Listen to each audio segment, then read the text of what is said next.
साथीहरु आज हामी तपाईहरुलाई हाम्रो बाथरुममा कसरी टाइल्स र ग्रेनाइटलाई प्रपरली युज गर्ने त्यसलाई कसरी लगाउने कस्तो किसिमको लगाउने भन्ने बारेमा सानो भिडियो लिएर आएका छौं।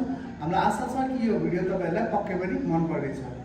हाम्रो बाथरुममा युज हुने पहिलो ग्रेनाइट भनेको यो डोरसिल हो। डोरसिल भनेको बाथरुमको फ्लोर र रुमको फ्लोर बीचमा हुने एउटा ब्यारियर हो जसले गर्दा चाहिँ पानीलाई रोक्ने साथसाथै सेफ्टी पनि प्रोभाइड गर्छ। यसमा चाहिँ मोल्डिङ गरिएको हुन्छ, यसरी सिंगल मोल्डिङ गरिएको हुन्छ। यसले गर्दा चाहिँ हामीलाई चोटपटक पनि लाग्दैन। र अर्को महत्त्वपूर्ण कुरा भनेको जसरी यसरी हामीले टाइल लगाइयो र यो चाहिँ हाम्रो डोरसिल छ भने यसको पिचमा यो ग्यापमा चाहिँ प्रपरली हामीले वाटरप्रुफ चाहिँ गरिएको हुनुपर्छ जसले गर्दा सिपेज हुँदैन। नर्मल्ली बाथरुममा चाहिँ हामीले के गरिन्छ भने ड्राई स्पेस र वेट स्पेस चाहिँ छुट्याएको हुन्छ। हामीले बाथरुम प्रवेश गर्ने बित्तिकै सुरुवाती फेजमा हाम्रो आउँछ ड्राई स्पेस।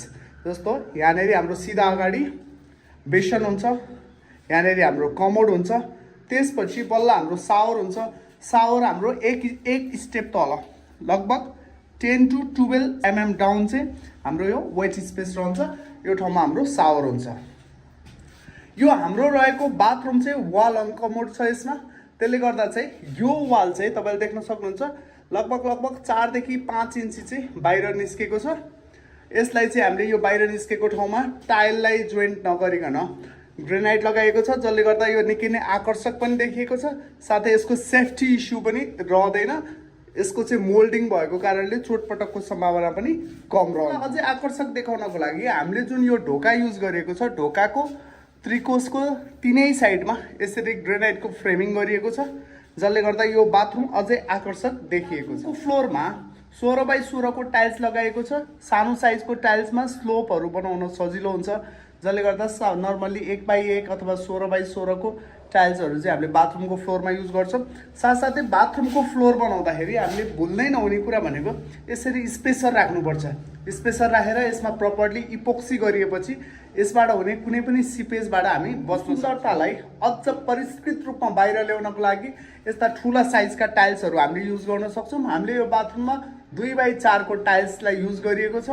यसमा तपाईले देख्न सक्नुहुन्छ यो एकदमै आकर्षक देखिएको छ र स्ट्यान्डर्ड मेन्टेन भएको छ यसले गर्दा। र यो वाल टाइलमा पनि हामीले यसरी स्पेसर युज गरिएको छ 3 mm को र यसमा पनि हामीले इपोक्सी ग्राउट गरिएको छ जसले गर्दा भोलि हुन सक्ने सिपेजको सम्भावना कम रहन्छ। साइडमा पिलर परेको हुन्छ, यो सबै घरको समस्या हो। यसलाई समाधान गर्नको लागि हामीले यो कर्नरमा टाइल टु टाइल कनेक्सन नदिकन एक साइडमा टाइल र अर्को साइडमा ग्रेनाइट लगाइयो भने यसले सुन्दरता पनि प्रदान गर्छ। साथसाथै ग्रेनाइटको जुन यो धार हुन्छ यसलाई चाहिँ कम्प्लिटली मोल्डिङ गरिन्छ र यो मोल्डिङ पछि यसले दिने सुन्दरता पनि फरक हुन्छ।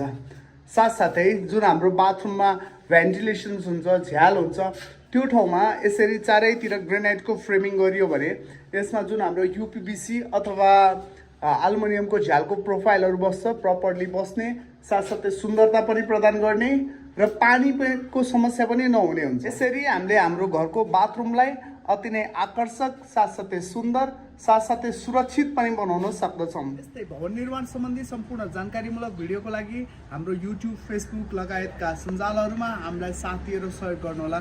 धन्यवाद।